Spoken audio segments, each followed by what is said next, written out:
तुम्ही आज मोठा आरोप केलेला आहे की ही शाळा RSSची आहे ना, त्याला काय लपलेलं आहे? संचालक मंडळ तपासा, शाखा लागते तिथं, सगळे तपासा. 11पैकी 8 सदस्य त्यांचे ते तपासा ना तुम्ही लोक.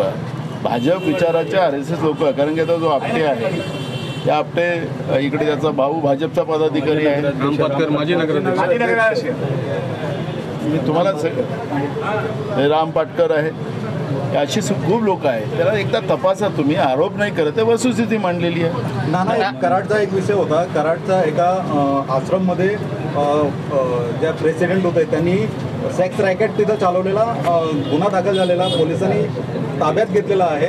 या प्रकरणावर तुमची प्रतिक्रिया? महाराष्ट्राची प्रतिमा मलिन करणं ही महाराष्ट्रातल्या सरकारची भूमिका आहे. विधानसभेतही आम्ही महिला अत्याचाराची भूमिका जेव्हा घेतली, महाराष्ट्रामधून मोठ्या प्रमाणात मुली महिला गायब झालेल्या आहेत, त्या कुठं आहेत ते सरकार सांगायला तयार नाही. लाखो महिला मुली या महाराष्ट्रातून गायब झालेल्या आहेत. आपण कराडची घटना आज पुन्हा उघडकीस आलेली आहे.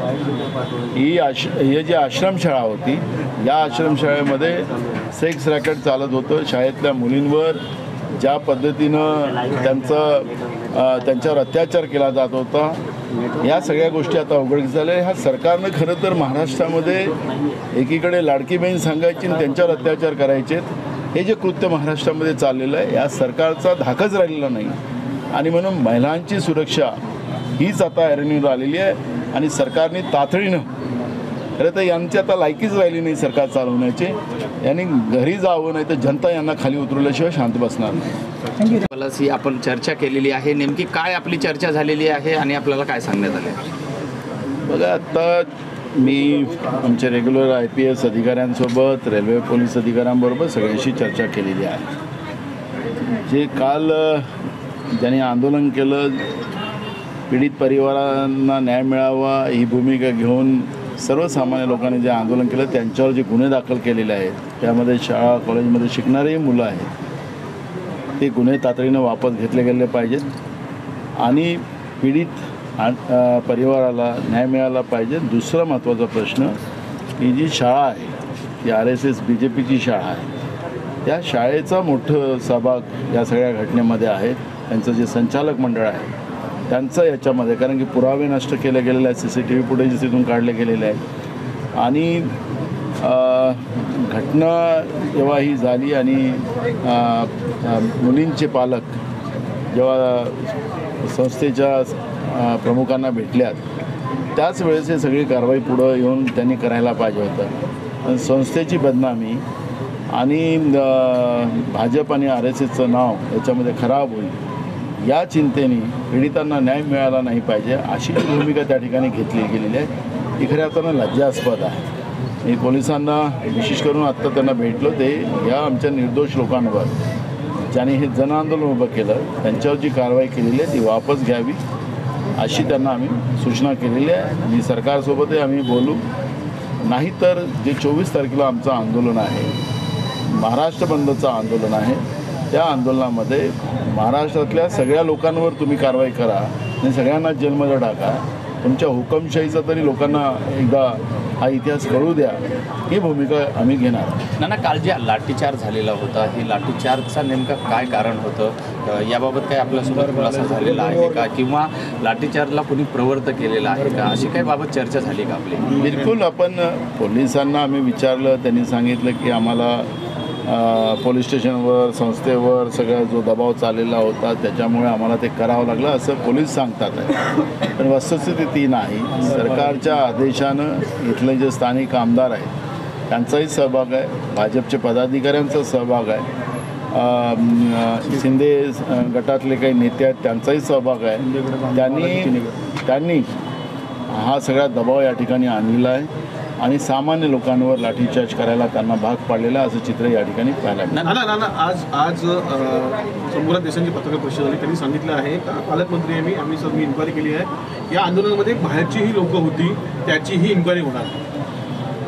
त्यांनी सगळ्यांचीच करावं. मी म्हणून तर सांगितलं त्यांना, हे जसे चॅलेंजच्या गोष्टी करतात ना आणि त्यांना ते विरोधकांना सांगतात की राजकारण करतात आहे. अहो, तुम्ही सत्तेचा दुरुपयोग करता ही जनता बघते आहे. ज्या चिमुकल्या मुलींवर जी 5वी कृत्य केलेल्या लोकांना तुम्ही मदत करताय हे पण त्या ठिकाणी स्पष्ट होते आहे. आणि त्याच्यामुळे जो 24 तारखेला महाराष्ट्र बंदची हाक आम्ही दिलेली आहे त्याच्यामध्ये किती लोकांना, म्हणजे आता पूर्ण महाराष्ट्र त्याच्यात सहभागी होणार आहे. कॉलेज शाळेचे मुलं मुली होणार आहेत, वकील होणार आहे, डॉक्टर होणार, इंजिनियर होणार, सगळे लोक, सामान्य लोक, दुकानदार त्याच्यामध्ये सहभागी होणार आहे. सगळ्यांवर गुन्हे दाखल करा ना. तुमचं जो सरकार आहे, हुकुमशाही प्रवृत्ती तुमची आहे, हे एकदा लोकांना कळवू तर द्या. बाहेरचे लोक आणि आतले लोक, अरे तुम्ही हा गुन्हा जो झालेला महाराष्ट्रामध्ये, त्यांच्या माहितीसाठी सांगतो, त्यांच्यावर नसेल तर 22,000 या अशा चिमुकल्यांवर 2014 ते आतापर्यंत या 10 वर्षामध्ये ज्या पद्धतीनं असे जे कृत्य झालेले आहेत त्याची संख्या 22,000. महाराष्ट्र हे देशातलं पहिलं राज्य आहे. 50,000 आमच्या भगिनींवर या पद्धतीचे कृत्य झालेले आहे. त्याच्यामुळे तुमचं पाप लपवण्यासाठी बाहेरच्या आणि आतलं सांगू नका. तुम्ही सरकार आहात आणि सरकार BJPच्या संस्थेला, शाळेला, त्या शाळेचं नाव आदर्श विचार किती आहे ते आता लोकांना कळलेलं आहे. त्यामुळे त्याच्यावर ह्या लोकांनी सांभाळून बोललं पाहिजे. या सगळ्या गोष्टीला आम्हाला राजकारण करायचं नाही आहे आणि पीडित परिवाराला न्याय मिळाला.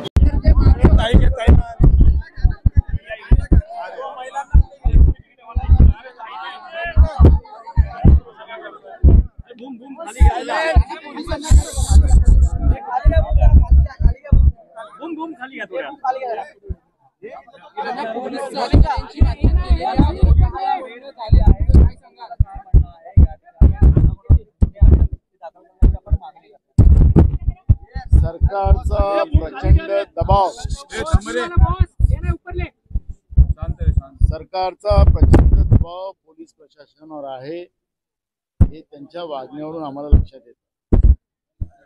महिला पत्रकार त्यांच्यावर भाजप या महायुतीच्या एका पदाधिकाऱ्यांनी ज्या पद्धतीनं वर्तन केलं त्या वर्तनाची तर माफी होऊ शकत नाही. 4था स्तंभाला आणि त्याही महिला पत्रकाराला ज्या पद्धतीनं बोललं गेलं त्याच्यावर 2 दिवसानंतर गुन्हा दाखल होत असेल आणि महिला पत्रकाराला पोलीस स्टेशनमध्ये 2 दिवस वाट पाहावं लागत असेल, याचाच अर्थ मी आरोप करत नाही, वस्तुस्थिती या ठिकाणी मांडतो आहे की प्रशासनावर दबाव सरकारचा आहे. दुसरं, आमचं सरकार असताना जे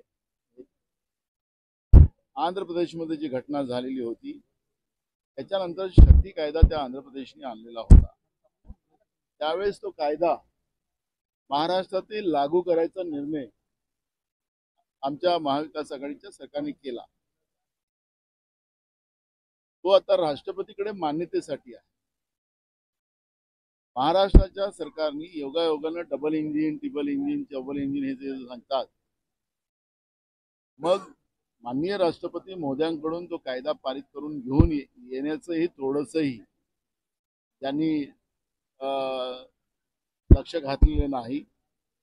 आणि हे जे माथे फिरू आहे ते आमच्या बदलापूरमध्ये 3.5 वर्षाच्या आणि 4 वर्षाच्या चिमुरड्या मुलीवर अत्याचार करणारे या पद्धतीचे नराधाम जे आहेत, ही घटना आमच्या बदलापूरमध्येच नाही, अकोल्यामध्ये 6 मुलीवर झालेली अशी आत्ताच तक्रार माझ्याकडे आली.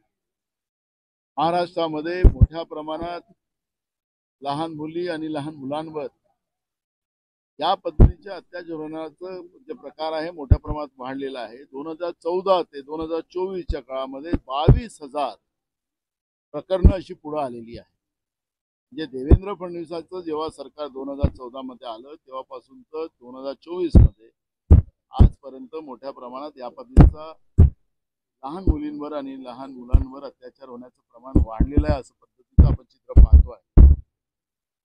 महिलांवर अत्याचाराचं प्रमाण सुद्धा आपण पाहिलं अशा पद्धतीचं हे 50,000च्या वर आहे.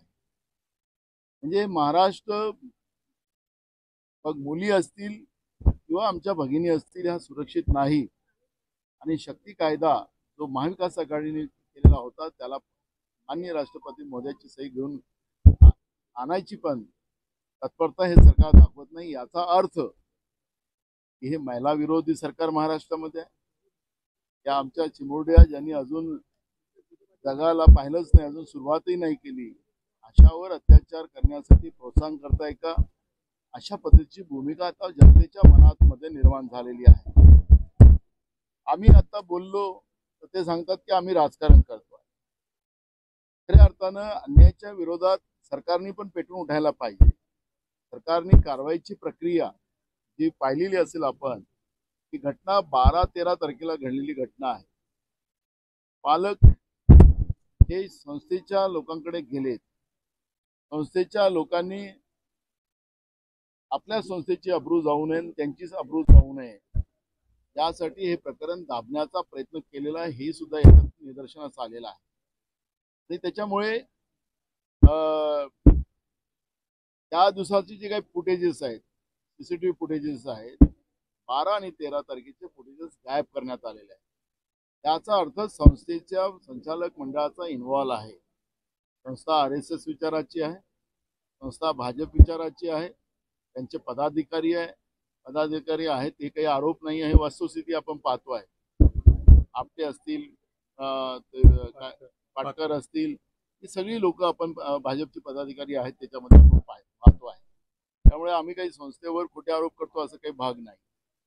मग संस्थेने हे सगळे फुटेजेस गायब करण्याचा प्रयत्न केला, त्यांच्यावर गुन्हे दाखल का केले गेले नाहीत हा प्रश्न आहे. आणि त्याच्यामध्ये घाईगर्दीने जे SIT नेमली आणि जो सरकारी वकील जो नियुक्त केला गेला आहे उज्ज्वल निकम, त्यांच्यावर आमचा भरोसा नाही.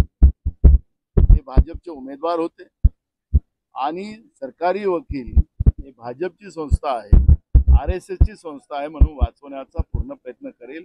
पीडिताला न्याय मिळू शकत नाही. हे SITच्या प्रमुखांचे सिंग आहे, त्यावरही आमचा विश्वास नाही. त्यांची मानसिकता त्याच्यात स्पष्ट होते. म्हणून सरकारी वकील उज्ज्वल निकम, SITच्या प्रमुख आरती सिंग यांच्या जागी दुसऱ्या अधिकाऱ्यांची नेमणूक करावी ही मागणी काँग्रेसच्या वतीने आम्ही करतो आहे. तर हे खरंच स्वच्छ असेल, सरकारला मुलींना आणि परिवाराला न्याय द्यायचा असेल, सरकार हे करेल. सरकारच्या मनात पाप असेल, सरकार हे करणारच नाही असं पण आम्ही म्हणू शकतो. दुसरं, ते काल सर्वसामान्य त्या पद्धतीनं लाठीचार्ज करणार, 300 लोकांवर गुन्हे दाखल, घरातून पकडून लोकांना लाठीचार्ज कोणाच्या आदेशाने केला